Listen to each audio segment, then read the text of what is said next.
cars to the skyscrapers that reached for the clouds. In a workshop filled with the scent of wet earth and expensive cologne, a master craftsman named Jasper sat among his treasures. He was known throughout the land for his ability to polish the roughest stones into brilliant, icy masterpieces. One morning, a young apprentice named Vale stepped into the workshop. He was never seen without his signature clay mask, a tradition he kept to stay focused on his craft. Vale had a drive that reminded Jasper of his own younger days. "The city's lights are dimming, Jasper," Vale said, his voice steady. "We need to find the perpetual glow if we want Claylanta to keep shining." Jasper nodded slowly. Reaching into a hidden compartment in his desk, he pulled out a holographic map that flickered with a soft, blue light. It showed a path leading far beneath the city streets, into the deep neon caverns where the Earth's heartbeat was strongest. Vale leaned in, his eyes fixed on the shimmering lines of the map. They didn't waste a moment. Jasper and Vale climbed into a sleek, chunky hovercar made of polished black clay. With a low hum, they soared over the city, passing through layers of digital clouds and neon billboards. Below them, the sprawling metropolis of 2027 looked like a giant, intricate toy set waiting to be powered up.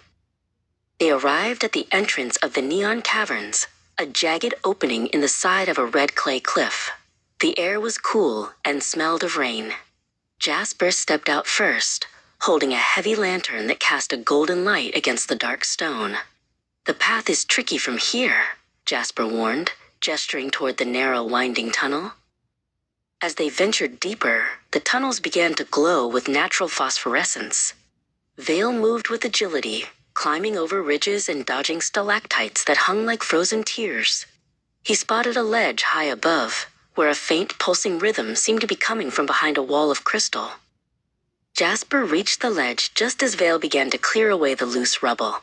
Together they worked in silence, a master and his student perfectly in sync. Jasper held the lantern steady, while Vale used a silver hammer to gently tap at the crystalline surface. Every strike echoed through the cavern like a drumbeat. Suddenly, the wall cracked open, revealing a gemstone the size of a melon. It pulsed with a brilliant, steady light that turned the entire cavern into a kaleidoscope of colors. This was the perpetual glow. Vale reached out and carefully lifted the heavy stone, his mask reflecting the dazzling radiance of the find. Back in the city, the atmosphere was transformed. Jasper stood on the balcony of the highest tower, watching as the energy from the perpetual glow was integrated into the city's power grid. One by one, the streets of Claylanta sparked to life, brighter and more vibrant than they had ever been in 2027.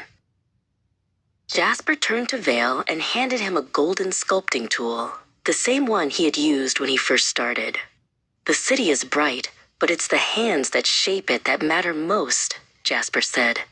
Vale took the tool, looking out at the world they had saved, ready to mold the future one piece of clay at a time.